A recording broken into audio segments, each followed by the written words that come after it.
ครั้งที่ต้องกักใจไม่ให้ไปรักเธอ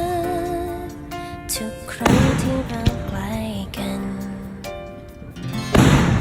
ไม่รู้ว่าความผูกพันที่เธอมีให้กันมันหมายความว่าอะไรที่เข้ามาเป็นห่วงใยคล้ายๆมีใจต่อกันเธอรู้ไหมมันทำให้ฉันแอบหวั่นในใจอยากรู้ว่ารักกันจริงหรือเปล่าเธอมีใจให้หรือเปล่าอย่าให้ฉันต้องเดาอีกต่อไปอยากรู้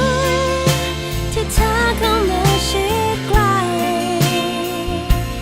เป็นเพราะใจเธอรักกันไม่ใช่ตัวฉันคิดเป็นฝ่ายเดียวใช่ไหมเธอ